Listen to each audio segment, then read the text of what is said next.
Et hello tout le monde, c'est Paimon, j'espère que vous allez bien. Aujourd'hui, on se retrouve pour une nouvelle vidéo sur DBZ. Goku aurait-il pu vaincre Bojack? C'est ce qu'on va voir dans cette vidéo. On va analyser le film et on va voir quelle puissance pourrait avoir ce Goku. C'est parti!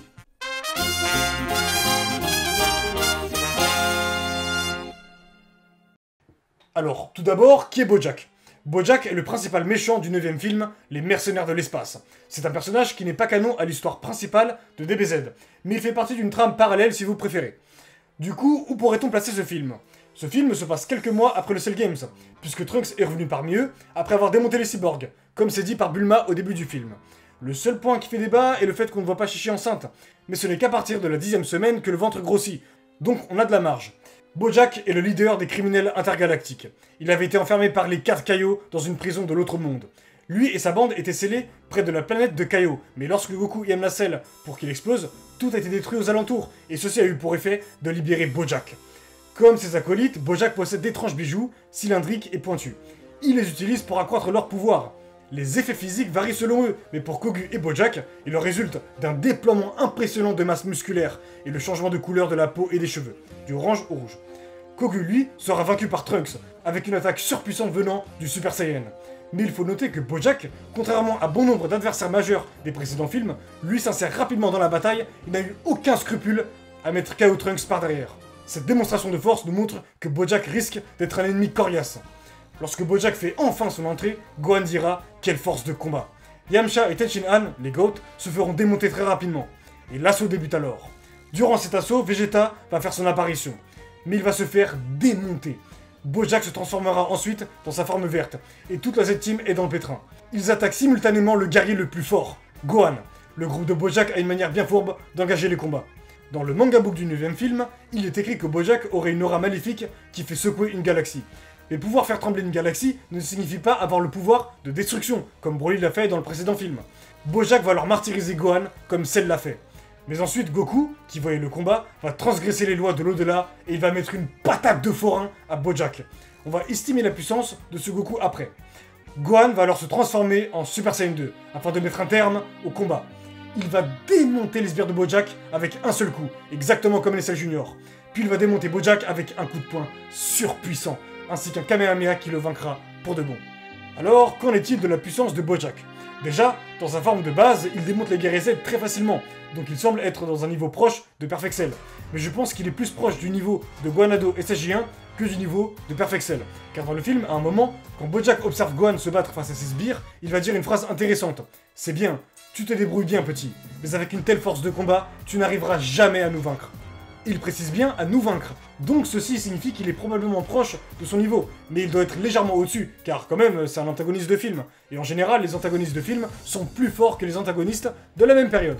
Et cette période-là, bon, c'est l'après Cell Games, du coup, bon, quand il se transforme en forme verte, alors là, y a pas de match. Toute la Z-Team n'a vraiment aucune chance.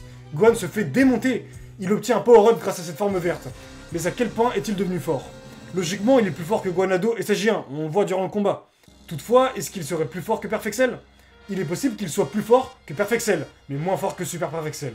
Gohan en Super Saiyan 2 dans ce film est sérieux. Il n'est pas arrogant comme quand il était face à Cell, où là il voulait le faire souffrir. Il a donné toute la puissance qu'il possédait en lui. Et c'est pour ça que Bojack a été vaincu si facilement. Non pas car Bojack est faible, mais parce que Gohan est beaucoup plus fort que lui. Il y a aussi le fait que c'est un film, et que le méchant doit être vaincu assez rapidement. Le format d'un film ne permet pas à certains personnages de briller, comme par exemple Krillin ou Yamcha. Puis il faut noter que les guerriers Z dans ce film sont légèrement plus forts que lors du Cell Games, puisque ça se passe après cet arc. Il n'y a que Vegeta qui possède le même niveau, car après le Cell Games, Vegeta a perdu l'envie de se battre, après que son rival soit parti. Donc j'estime Bojack en forme de base moins fort que Perfect Cell, mais Bojack vert plus fort que Perfect Cell. Désormais, quelle est la puissance de ce Goku? Celui qui a mis la patate de forain à Bojack pour sauver son fils. Eh bien, déjà, il faut savoir que Goku a bénéficié d'un Zenkai, juste par le fait qu'il s'est battu avec Cell, mais aussi car désormais, il est dans l'au-delà et il s'entraîne avec Paikuan. Pour moi, c'est le même Goku qui l'a affronté d'ailleurs. Le tournoi de l'autre monde se déroulerait quelques temps après le Cell Games, et dans le 9ème film, il y a déjà quelques mois qui sont passés. Donc il est cohérent de dire que ce Goku est égal à celui qui a mené un beau combat face à Paikuan. Le même Goku qui a utilisé le Super Kaioken pour surpasser son adversaire. Justement, ce qui va nous donner la réponse à ce duel fictif, c'est la puissance de Paikuan, et vous allez comprendre pourquoi. Paikuan arrive à gérer Goku en SSJ en full power, ce même Goku qui devrait être logiquement au niveau de Perfect Cell, et je vais vous expliquer pourquoi. Alors Perfect Cell devait être environ à ses 70% de puissance face à Goku, car Cell ne peut pas être trop fort. Car sinon Gohan en Super Saiyan 2 n'aurait pas pu le vaincre si facilement, c'est tout simple. Si Cell était à ses 30% ou à ses 40%, comment vous expliquez que Gohan, qui est légèrement plus fort que son père, qui subit 1x2 sur son SJ1, puisse dominer Perfect Cell hyper facilement? Donc il est sûr que Cell était à ses 70% de sa puissance, ou alors à ses 60% au minima, mais vraiment le 60% ça serait le minimum, vraiment. Ensuite, il y a d'autres éléments qui peuvent nous montrer que Pyke-One est plus fort que Cell. Il s'est battu face à Cell, et l'a mis au tapis en un seul coup, bien que Cell était distrait. Mais quelle forme de Cell? Perfect Cell ou alors Super Perfect Cell? Eh bien il est logique qu'il s'agisse de Super Perfect Cell, la version la plus récente. Tout simplement car c'est comme ça qu'il était juste avant d'atterrir en enfer. Cell était en seconde forme, puis après s'être régénéré vers la planète de Kaio, il a réobtenu l'apparence qu'il avait en forme parfaite. Il a obtenu un Zenkai. Mais en plus, dans un guidebook, il est clairement dit que Cell est bel et bien dans sa forme la plus récente. Je vous montre l'extrait du guidebook, Extreme Battle Collection Ground 2, qui souligne ce propos. Cell, qui est plus fort que jamais, même après avoir été jeté en enfer, se déchaîne, réfléchissant pour prendre le contrôle de l'enfer. Mais avec un seul coup de Pyke-One, ses ambitions sont facilement brisées. Pourquoi serait-il en forme Perfect Cell? Ce ne serait pas logique. Alors, en effet, il n'y a pas d'éclair, mais Cell n'a pas chargé son aura, donc c'est logique que les éclairs ne soient pas présents. Goku face à Pyke-One possède des éclairs. Il en SJ2 alors? Eh bien non, pas du tout, c'est juste pour montrer l'étendue de sa puissance, tout simplement. La Toei qui zappe souvent de mettre les éclairs, ici ils en ont rajouté. Enfin bref. Dans le guidebook Extreme Battle Collection Round 2, un extrait nous intéresse. Je vous traduis le passage. Goku affronte avec audace un ennemi plus fort que même Cell. Tous deux se battent prudemment, jaugeant la force de leur adversaire. Mais ils se rendent vite compte qu'ils ne feront pas le poids s'ils ne donnent pas tout. Puis Pyke-One enlève sa lourde combinaison et Goku se transforme en Super Saiyan. Les deux se battent avec des mouvements spéciaux, mais qui est le premier à frapper? Il est donc très clair que Pyke-One est plus fort que Cell, mais que Cell parfait ou que Cell super parfait. Eh bien, le guidebook ne nous indique pas quelle forme, mais je pense que justement ça n'a pas d'importance. Si Pyke-One est dans la tranche de Super Perfect Cell et que Goku arrive à rivaliser avec, alors Goku peut vaincre Bojack. Alors certes, ce ne sera pas un combat facile pour Goku, mais le fait qu'il soit un meilleur guerrier en termes d'expérience de combat fait qu'il remporterait la victoire face à Bojack. Surtout que Bojack est un ennemi qui n'attaque pas seul, il attaque souvent avec ses sbires. Si Bojack et ses sbires s'attaquent à Goku, là Goku aurait du mal, parce que bon, j'estime les sbires de Bojack environ de même niveau que les Cell Junior.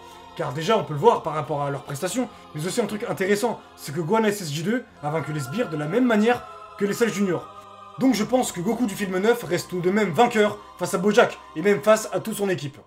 Je vous remercie d'avoir regardé cette vidéo, si vous l'avez aimé, n'hésitez pas à vous abonner, à liker et à commenter, ça me ferait super plaisir. Si vous avez des idées de vidéos, n'hésitez pas à les dire dans les commentaires. Bref, à plus.